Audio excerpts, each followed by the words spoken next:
Erokamano nyako Ramogi kuom medo keto Ramogi TV na singore ni bang' ywe adundo ne wadhi nyime kod weche wa mag oimore kama wane gi weche manyien kaachiel kod twak marwa kaka na nyisi motelo wendo marwa Dr. Mathews Owili ma en jalup gavana mar kaunti ma Kisumu nitiere kendo sebedo oikore makare mar mondo koro wagane kod mbaka e Buch Jopiny ka wang'iyo mago manyalo hinyo jopiny to waketo gi kare kendo wanyiso jotelo ni magi ma jopiny samoro diponi de gier mondo mi timnegi ka bende thuolo ni momiyo wan kod Dr. Mathews Owili koro ne watudane kode mondo nyiswa ni to ginikruok mage ma giketo ahinya to ne biro mar koth ma bende jolony osekoro ni biro bedo mathoth ahinya ma idendo ni El Nino. Par ni kaunti ma Kisumu en achiel kuom counties ma kaluo ma kiwacho weche mag pioula to ji ong'eyo weche mag nyando ahinya kotende kod weche mag pioula. Ji ong'eyo weche mag gwenge mamoko ma Nyakach kiwacho weche mag pioula. Ji ong'eyo weche mamoko mag Kisumu East kiwacho weche mag pioula. Omiyo odhiambo ni kato tino ni koro wagane mbaka kod Dr. Mathews Owili. Daktari machiegni ahinya twak marwa Ramogi TV nyinga en George Bati kendo geno mara en ni Kisumu County oseketo ikruok bang' jolony magin jokor chal kor lwasi koro ne koth mar El Nino dhi bedo mathoth e pacho ka gwenge makaluo okeda achiel kaka gwenge go ma dhi yudo kodhni moingo koth ma osebedo ka chwe e gwenge makaluo. Mana nyocha machiegni kancho waneno ka pioula moro omomore apaya ma Maseno kendo ne en buok ma ji ne paro ni to diponi ma e chakruok mar El Nino. Dr. Mathews Owili koro kaoni thuolo ni mar gombaka gi nyikwa Ramogi Ajwang' e Buch Jopiny. Erokamano ahinya George, awuoyo kawuok e dala mar Kisumu, city mar Onagi.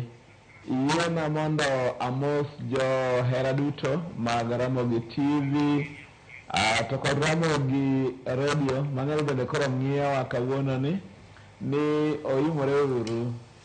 Aduoko erokamano bende ne studio mar Ramogi TV kuom gwela mondo mwago mbaka kawuono e wach mar ohula ma samoro nyalo bedo kaluwore gi koth ma biro bedo mang'eny ma bende jolony osewacho ni e ndalogi wadhi bedo iluongo ni El Nino.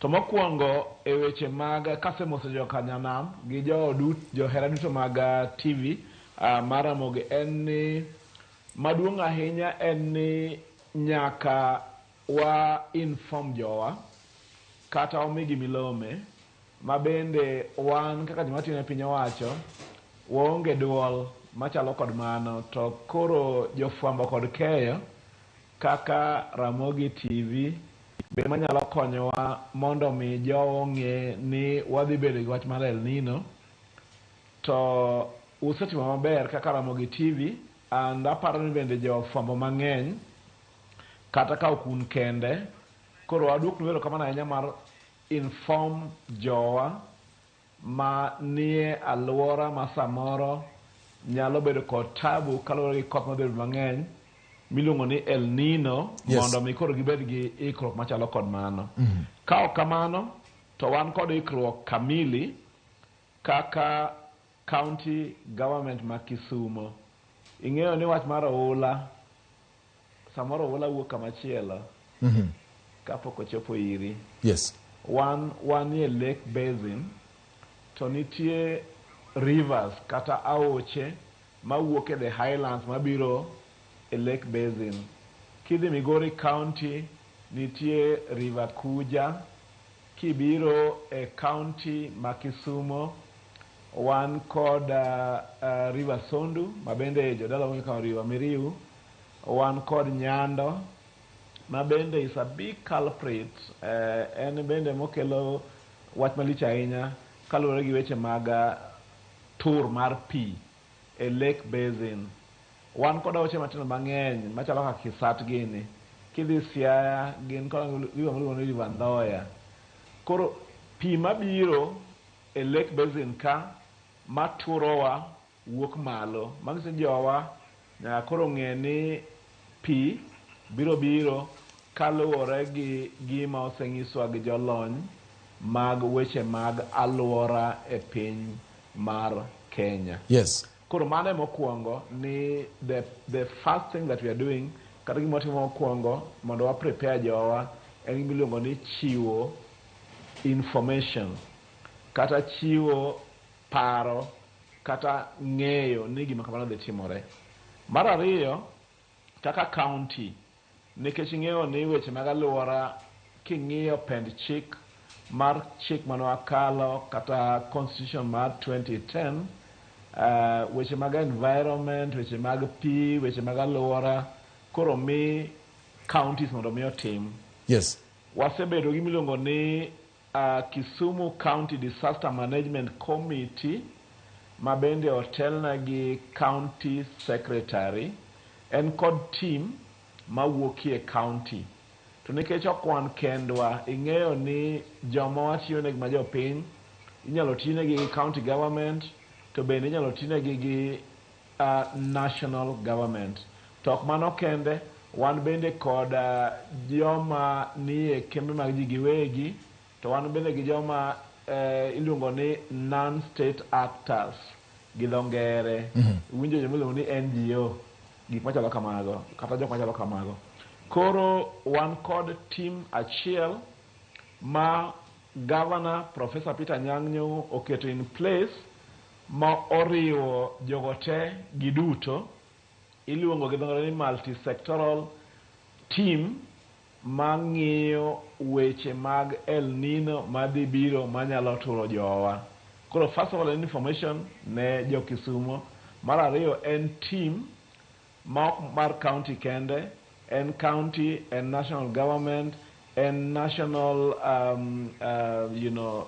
NGOs, en local CBOs, en joma nie kembegi magiwegi mondo mi kanyakla wang'e ang'o mondo watim mondo mi ka weche mag El Nino biro to wanyalo konyo jowa e yo mayot.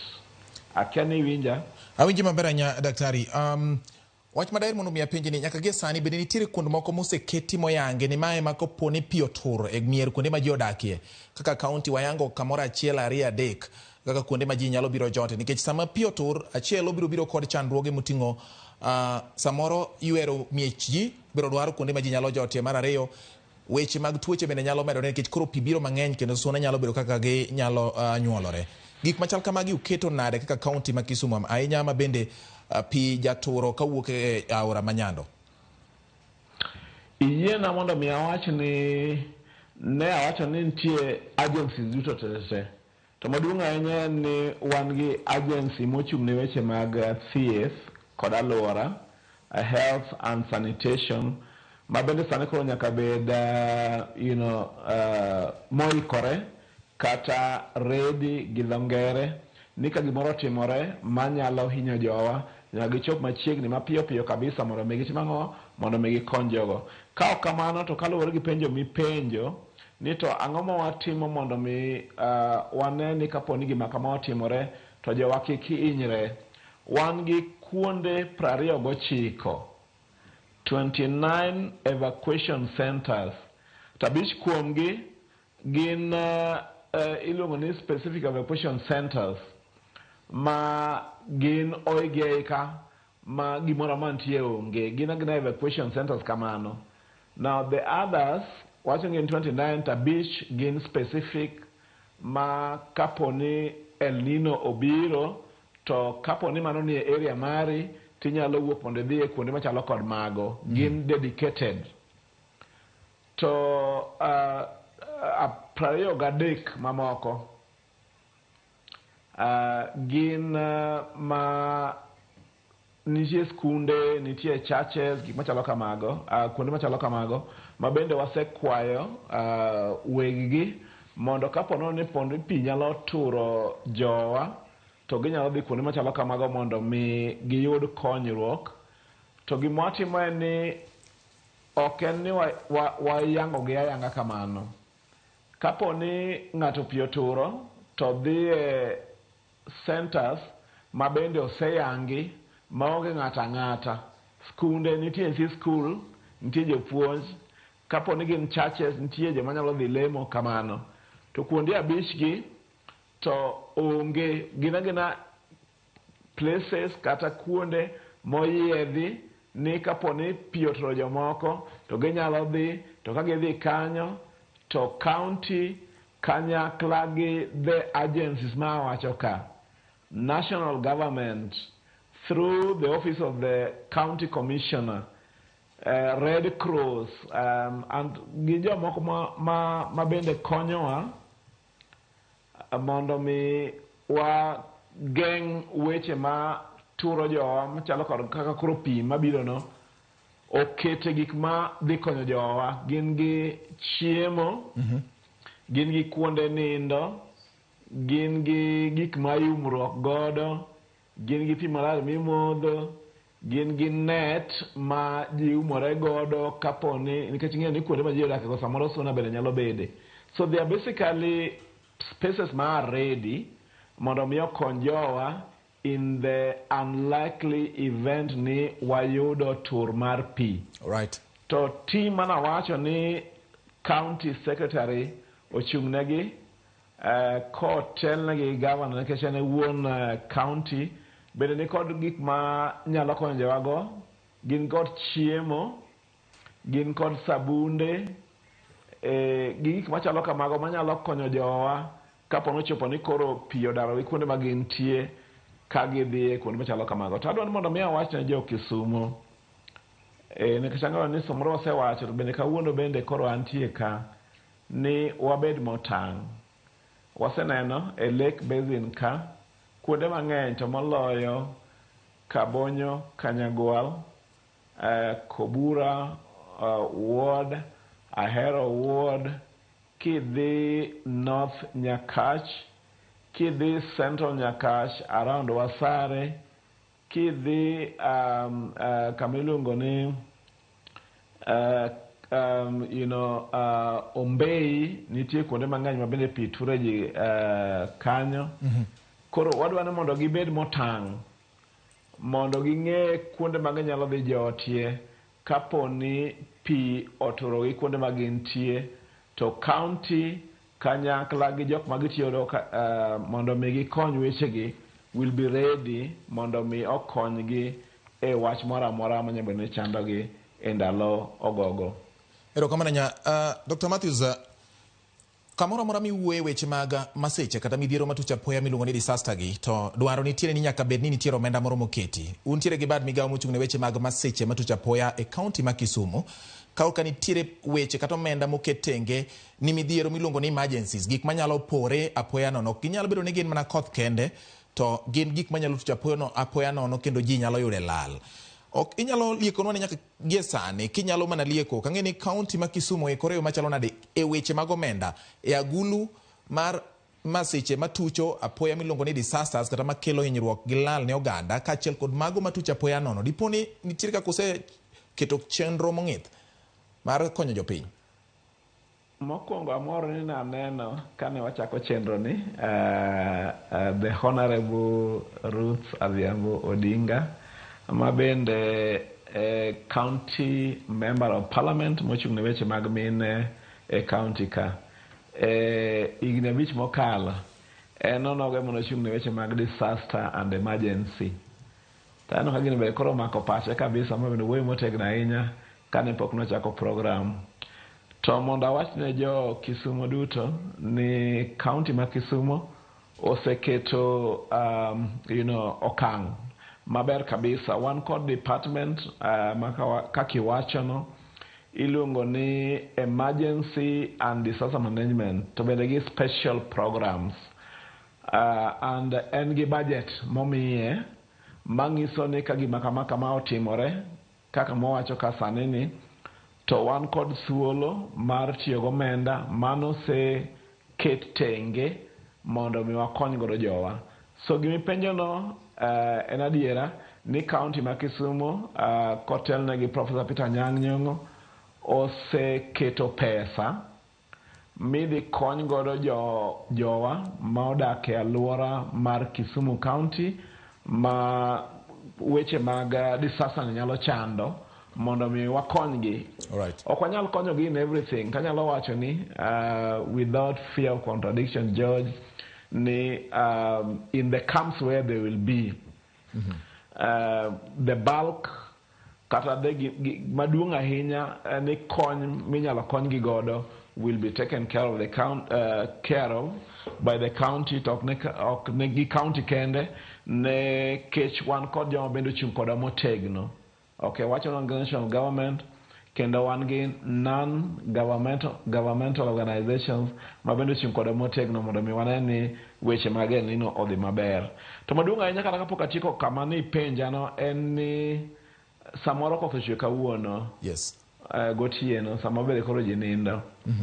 Kata sama ok wanyal bedo gi ng'ato mochung' manyalo ng'iyo ni gima kama timore. Koro wan gi miluongo ni toll free number. Wan gi mar county ma Kisumu ma bende adwaro mondo awach ne jowa kapo ni koth oyudi to oula bende oyudi to oula bende nyalo wuok kamachielo ma bende koth ok ochwe dalago kata pok koth biro. Ni koth ochwe in the highlands to Nyando pong', Miriu opong', kata Kisato opong'. Tinyalo gonwa simu, wan gi an emergency center. Yes. Mabedo manned 24 hours a day. Seche 24. Inyalo goyo namba 08000 720 575. Anuoyo kendo inyalo goyo 08000 720 575. To watiyo bende gi Red Cross ma bende konyowa e weche mag ng'iyo ni weche mag ni odhi nade. Yes. Gin bende gin gi toll free number migoyo ma ok ichulo pesa moro amora. En inyalo goyo namba 119. Then jowa biro yudo wachno to waoro teams. Ing'eyo ni the county government kako lose ni wan gi sub-county administration sub-county abiriyo manie county ma Kisumu. And then gidhi ward to gidhi nyaka villages. Koro wan kod team all the way to the grassroots manyalo konyo jowa mondo giyud konyruok. Erokamano nya Dr. Mathews Owili. Poro wabiro medo luongi nikech waneno ka ranyisi mar koth nitie kendo wabiro medo luwo weche gi kaka gimedo wuok. Puoch gi pak ne county ma Kisumu e kinde ni ma udhialo juma mar weche mag limbe miluongo ni tourism week ka bende medo bero county ma Kisumu. Ageno ni uketo kuonde ma ula biro ringe mondo kik apeni ma Kisumu bende kethre. Sa ma watin godo kata kamano wabiro medo luongi mondo wamed dhingo weche gi e yo mani mbai nya mondo ganda ung'e ni to gene kok mage manitiere boma maduong' ma Kisumu ma bende ne boma maduong' imbo mar piny Kenya. Erokamano Dr. Mathews Owili kuom yudo thuolo mar loso kodo. Mana chiel kende kinyalo yiena just one thing very briefly. Dakika second moko 30 jaduong'. Eni wang'eyo aoche maturo jowa kendo sani ng'enygi oseywer to ng'enygi bende pod iywero mondo mi ka koth obiro to pi biro mang'eny pino kala nyaka nam kik tur jowa. Tiwacho wach mar tourism week mwachako week mabiro. Wendo mwadhial ahinya mabiro en min piny Mama Aida Odinga.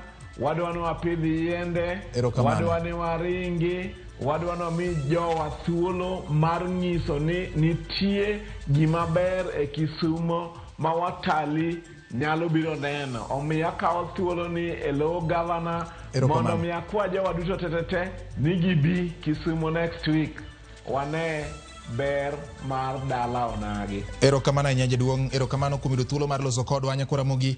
Mano bende makelo e giko mar twak mar Buch Jopiny. Gi thuolo ni we mondo akaw yweyo ka waduogo pod wan gi mathoth kaka mabiro ni.